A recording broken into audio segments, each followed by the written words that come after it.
लढाई आता केवळ लोकशाहीची पण राहिलेली नाहीये. ही लढाई आता या देशात सुप्रीम कोर्ट अस्तित्वात राहणार आहे का लवाद त्याच्या डोक्यावर बसणार आहे त्याची ही लढाई आहे. म्हणजे आता सुप्रीम कोर्टाचा आदेश हा सर्वोच्च मानायचा किंवा या लबाडाचा आदेश सर्वोच्च मानायचा उद्या होणार आहे. ठीक आहे, आमचा पात्र अपात्रतेचा निर्णय आहे तो माझी जनता घेईल. ते म्हणतील त्या दिवशी मी घरी बसेन. राज्यपाल फालतू माणूस आहे. राज्यपाल ही एक संविधानिक संस्था आणि पद आहे.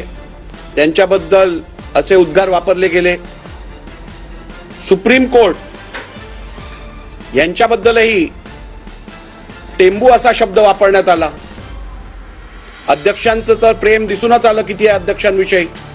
आणि इलेक्शन कमिशन यांना चोर वगैरे इतर काय काय जे म्हटलं गेलं. दुर्दैवी आहे की संविधानिक संस्थांविषयी कुठचाही आधार असो अथवा नसो असे शब्दप्रयोग करणं कितपत लोकशाहीसाठी घातक आहे याचा विचार आपण करू शकता. जो म्हणजे गेल्या आठवड्यामध्ये लबाडाने जो निकाल दिला,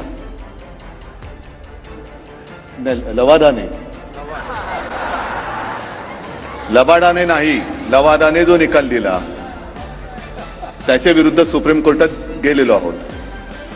सुप्रीम कोर्टाकडनं आशा आहेच, ती एक शेवटची आशा असं मानलं तरी सर्वोच्च न्यायालय जे आहे या देशामधल्या लोकशाहीचा मूलभूत घटक तो जनता, त्या न्यायालयात आज आम्ही आलेलो आहोत. कारण देशामध्ये मतदार हा सरकार ठरवत असतो. आणि एक गोष्ट लक्षात घ्या की कदाचित जगामध्ये आपला एकमेव किंवा फार कमी देश असे आहेत की ज्यांनी जनतेने संविधान जनतेच्या चरणी अर्पण केलेलं आहे. म्हणजेच काय की सरकार कोणाचंही असलं तरी सत्ता ही सामान्य जनतेचीच असली पाहिजे. मला कल्पना ही काही जाहीर सभा नाही. बरंचसं जे काही सांगायचं ते व्यवस्थित सांगितलेलं आहे. हा सूर्य हा जयेंद्रथ. आता तरी निकाल मिळाला पाहिजे, न्याय मिळाला पाहिजे. नाहीतर संजय राऊत आपण जे बोललात पुरावा पुरावा पुरावा की गाढावा, माझं तर आव्हान आहे नार्वेकरांनी मिंध्यानी माझ्याबरोबर जनतेत जाऊन उभं राहावं.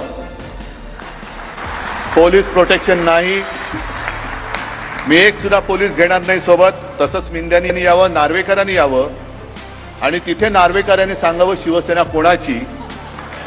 नमस्कार, एक महत्त्वाची बातमी समोर आलेली आहे. नार्वेकरांच्या निकालाची चिरफाड करण्यासाठी शिवसेनेनं पुन्हा एकदा पुनर्जन्म घेतलाय. जनता न्यायालयाच्या मास्टर स्ट्रोकच्या माध्यमातून उद्धव ठाकरे हे एकनाथ शिंदे आणि राहुल नार्वेकर यांच्यावरती भारी पडलेत.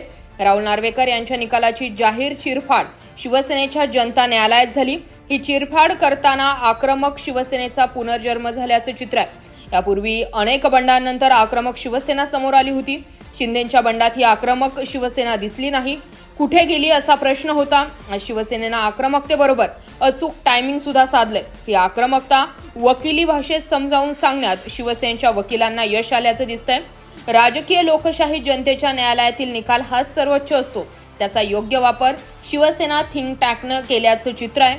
हे करताना मुख्यमंत्री एकनाथ शिंदे त्याचबरोबर दोन वकील ॲडव्होकेट राहुल नार्वेकर, ॲडव्होकेट देवेंद्र फडणवीस यांच्यावर थेट वकील असीम सरोदे यांनी केलेल्या वकिली भाषेत गंभीर आरोप केल्यानंतर या विषयावर शिंदे, फडणवीस आणि नार्वेकर यांना जाहीरच उत्तर देण्यास बाध्य केलं.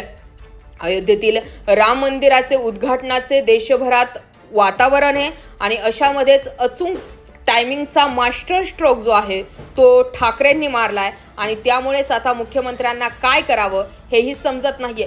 शिंदे गटाच्या आमदारांना नार्वेकर यांच्या विरोधात उच्च न्यायालयात दाद मागणं आणि सर्वोच्च न्यायालयात मूळ प्रकरण प्रलंबित असताना व या प्रकरणात सर्वोच्च न्यायालयाच्या अंतिम निकालापूर्वी साधलेलं ठाकरेंचं अचूक टायमिंग शिवसेनेच्या राजकीय खेळीचा महत्त्वाचा भाग ठरताना दिसतंय. तुमचं काय मत आहे जरूर व्यक्त व्हा.